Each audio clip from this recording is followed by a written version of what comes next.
free. Hello, folks. Real Honesty with John Ritland. I'm John Ritland. This is... I am Christopher. And that is... Kyle. Have we seen Kyle? He is that tall. Okay, Hell in a Cell review. Well, it happened. Renee looked good on the kickoff show.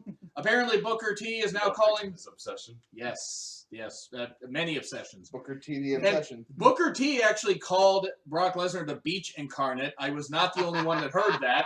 That was kind of Left interesting. some sand in someone's craw. Ooh, ooh. Wow, Chris.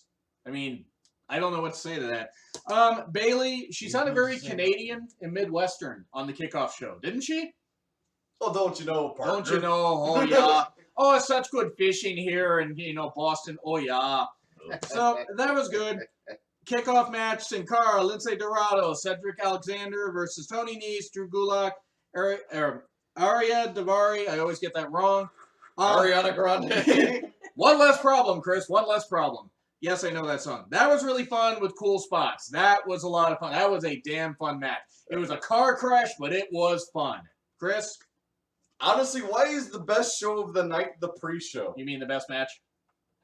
It was the show. It was a show. Show off. It was far more interesting than all of the matches combined, in my opinion. I will buy our powers combined. With our powers combined, we are the pre-show. We are. And that was really, really fun, though. Even Sin Cara did well. And it was just a really good match. It was fun. I hope that a couple of these guys like Tony Nese can maybe get in on the Cruiserweight title picture pretty soon. It was a really good match and served its purpose, fired up the crowd. New Day, it was not funny. That was not good. That was horrible. I didn't understand, besides Xavier saying about him flexing, this is Mount Wood, I did not understand anything. And what did George Takei say? Oh, my. Yes. George Takai, whatever you want to say.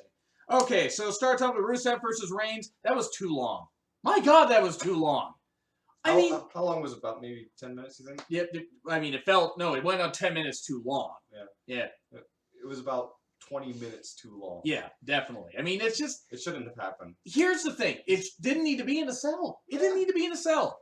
Their feud was fine, but we knew Rusev wasn't going to win, and Reigns had to basically look strong out of everything, getting his head bashed into the cage, all this stuff, and boom, spear. Woo. Wow, what a Goldberg ending. I mean, I know, right? I mean, well, to be fair, though, Reigns could put on a longer match. Goldberg can't. Don't get me wrong. It wasn't a terrible match. It just wasn't very good. It was too long. Obvious ending. Plus, no one likes Reigns anymore. No. I mean, Reigns... Objectively? Yeah. I mean, Reigns has his fans, but not a lot of them in Boston. A lot of times the crowd was chanting, let's go Rusev, Rusev sucks. There were a few cheers for Reigns, but not many. It just wasn't that good. All 7 of them? Yeah, all 7. They were probably around the ringside camera. That's probably what happened. Let's go, Reigns! Is that Iglesias with... I can't do that. Is that Iglesias with an I? That's good stuff. But anyway, Reigns wins. Please move on and have him defend the U.S. title on Raw more. If you want to make it like how Cena brought back the U.S. title, brought it back to prominence, do that. You can get some good matches out of him. Have him defend it against guys like the Cruiserweights and get some good matches. Sure, he might eat some Cruiserweights alive, but to give him something to do besides just being Cruiserweight matches. Why not? So, I don't know. You guys agree? Yeah. I mean, the Cruiserweights have a lot of potential to bring a lot of excitement into WWE. They are high And energy. Yeah. And it's what all of these matches have been sort of lacking. They really have. So anyway, I didn't think the match was very good. Reigns versus Rusev. Kyle? Yeah. No. Ass. Yes. Bailey versus Dana. Also ass. Bailey tried. Dana is not good enough to have a pay-per-view match or even a TV match at this point. On NXT, maybe. Not on the main roster. Not very good. Bailey got the win. That's good. I'm moving on from that. Kyle? Yeah. Pretty much. Wacky Wavy Inflatable Arm Tube Men. The best part of the match. Hey. They were more over than most of the commentary besides Graves. Very colorful personality. Color. Jericho, Stephanie, and Foley. That was a fun little segment because Jericho putting Foley on the list if he didn't put him in the Survivor Series match. Jericho's going to leave soon. It was fine for what it was. You know what? I'm expecting when they turn around the list, Jericho's just been drawing dicks. 4 dicks out 4. No. Dicks out for the screen guy for Ghostface. Enzo and Cass versus the Club. I mean, it happened, but my problem is I was so shocked that Gallows and Anderson won, And I didn't care because I'm like, oh, wow, they won. Because I'm waiting for WWE to screw it up because they've been screwing up the club since they got here. Let's be honest. We missed part of that match. Yeah, we did because the network was down. Garbage. Yeah. When the network has given up on a pay-per-view, Yeah. No, we're not. I mean, they had a fun promo, what we saw of it, Enzo and Cass, but WWE, you got to fix your stuff because it wasn't just the PlayStation, the PS4 that it was on. Other people were complaining about it, and they were using other devices, so that's ridiculous. But the match, for what it was, we only probably missed like the first 30 seconds. And we didn't miss much. No, we did not. The Gallows and Anderson, good for them winning. Maybe they can be built back up to take the titles in December. Who knows? It was okay. Kyle? Yep, it was a match. Yep. I just realized the soundbar's not on. The soundbar is on. Anyway. Anyway. It's not on. Does not matter. The soundbar is not. The soundbar only matters when we play it on TV. It was so forgettable. Yeah. I can't recall. You want to get the remote and turn the soundbar on? Don't. Go ahead. It'll mess up the coverage. Anyway, so it was a match for what it was. Rollins versus Owens. Sure, some people didn't like the Jericho interference. It was expected. A lot of people expected Triple H to come down, and myself included. See, here's the reason why. If the mic wasn't working, then that time wouldn't be on. What did you guys think of the match, though? I enjoyed it. I thought it was a way to keep the Owens-Jericho dynamic going, make Rollins not look weak. What do you think? Make Rollins great again. It's hard to make him big again. That's kind of impossible. Yes, it is. Huge? Nope. It did make him look very strong holding up Kevin Owens. It did. That was an incredible 20 spot. seconds holding someone that heavy. I mean, and Owens has lost weight since the Ring of Honor days. That was incredible, though. That was a great spot. I was amazed that Owens did not break his neck on that spot. Really good. And I enjoyed, again, Jericho being involved. Sure, I get why some people didn't like it. The reason I liked it is you have branching paths. Rollins can be part of the 5-on-5 thing. You can have Jericho and Owens. If they aren't part of that, they could be part of, having a match at Survivor Series. Or you can have Rollins, Owens, and Jericho in a triple threat at Survivor Series in Toronto, and it would work. I think it would be good. So, anyway, I enjoyed the match, though. What do you think? I thought it was actually one of the better matches. Yep. Yes, second.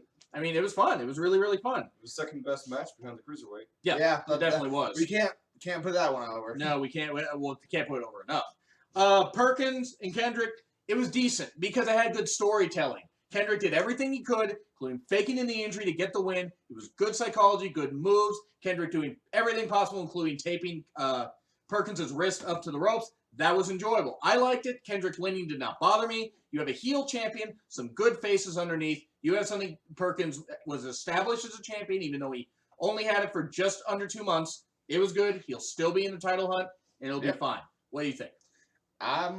Probably third best match of the night. Yeah. Chris, it was a good match. Yeah. I mean, it's like Kendrick. You don't get bored with the Cruiserweight. No. There's interesting stuff happening. And they had a good storyline, good, history and everything. And Kendrick actually told a good story. He did everything he could to win. It was fun, and it was fantastic. Though the announcers tried to dance around the subject of him being fired for drug use. Well, but see, I knew that was the they case. tried to dance, but they have 2 left feet. All I want for Christmas is my 2 left feet. Ooh. Yeah, Michael Cole, whose words are the equivalent of 2 left feet. And a pile of crap. So, Sheamus, Cesaro versus the New Day. It was fine. I actually didn't mind it. It got better as it went on. It was better than the Raw match, I thought. Because I thought it was a brilliant ending. It looked like Sheamus and Cesaro, holy crap, they're going to beat New Day's numbers. Because it almost seems like they're slowly turning it with Sheamus and Cesaro becoming the faces. New Day's going back to heels. Tomorrow. Good. Now I think good morrow every time Morrow. Good morrow. I enjoyed that. I thought it was really good, the ending, because you had it timed perfectly. The referee misses the tap out by Xavier, sees the Trouble in Paradise by Kofi on the outside, hitting Sheamus. That was good. I really enjoyed it. You have enough of a push to go to Survivor Series, and this keeps New Day's title reign alive. 434 days, 44 more days. Keep it going. Have New Day break the record. You can get some more mileage out of this since you only got them featured on one television show a week, not Raw and SmackDown. I enjoyed it. What do you think? Yeah, I mean, it was a good match. I thought it was good. What do you think, Chris? It was a good match, and I think it'd be a good build-up to maybe have Cesaro and Sheamus have something at least more prolific than Cesaro's mid-card guy. Yes, it's true. I mean, they need to, if you're going to have them eventually take the titles, you need to have them at least hold them till Mania and build up that team and then spurn them off from there. Rumors are Cesaro maybe not signing with WWE or re-signing with WWE after his contract's up, whenever that is. I can't blame him if that's the case, but who knows? We'll see what happens. Still, really good tag team match. Okay, Sasha and Charlotte, the main event. Women get the main event. You got the big entrances. Charlotte on her big throne, carried by her manslaves. Sasha with her escalating problem, and that was good. I really enjoyed it. That was a horrible pun. But you had the cell lower. You got this big fight feel, and then Charlotte attacks Sasha before the cell's lowered, and then they had to stop the cell before. Oh my God, it's gonna crush Sasha, and then they brawl on the outside because that's what happens. Yeah. There have been matches where that has happened before.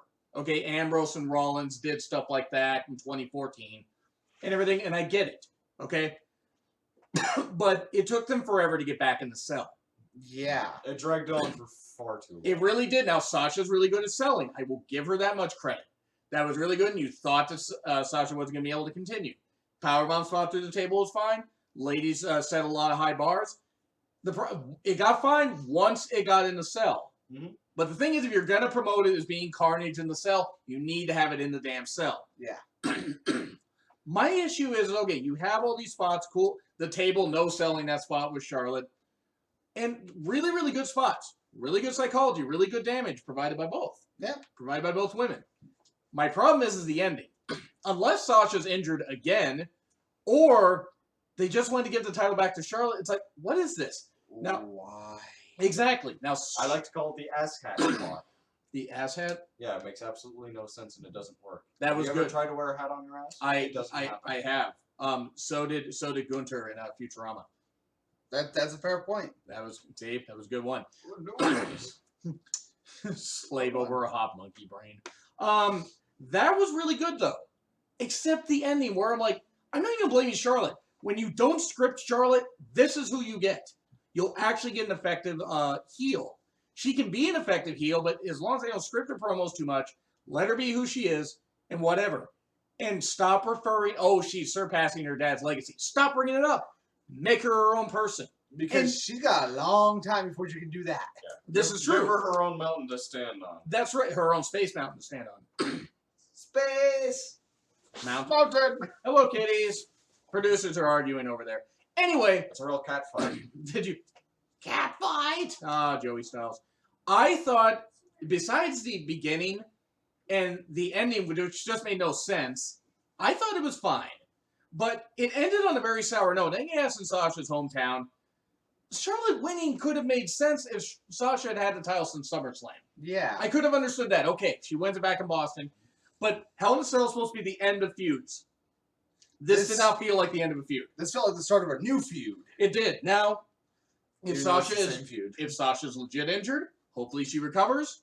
Hopefully she's not injured. Maybe they just did it as precaution. But Charlotte seemed confused by the end. Like she didn't know she was supposed to win.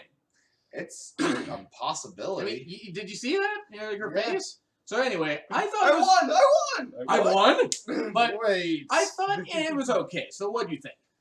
I could have gone without it. I mean, agreed. And here's the thing. The women made history, and they did the best they could.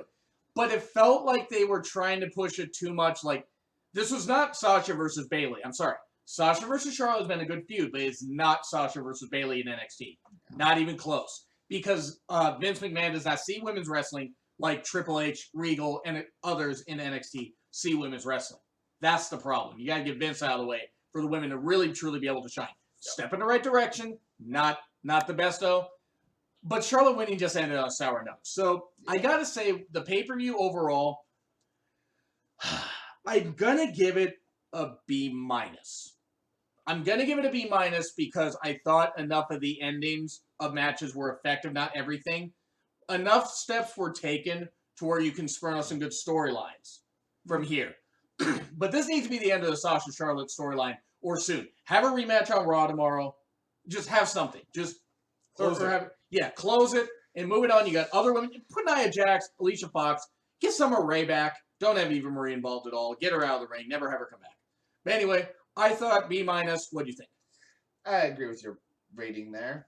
Honestly, if it wasn't for the pre-show, I'd have been giving it a C, but I'm gonna give it a B. Yeah, I mean, it's like you said, the pre-show really set the tone. So anyway, that's what. and then the rest of it what- kind of started to disappoint. And I agree. No, it's okay. We're just wrapping this up here. We all got to go home and go to bed. Well, he doesn't. This has been Real Honesty with John Redland. I'm John Redland, and make sure to like, share, comment, and subscribe. Twitter links in the description. See you later, folks. Red Cake.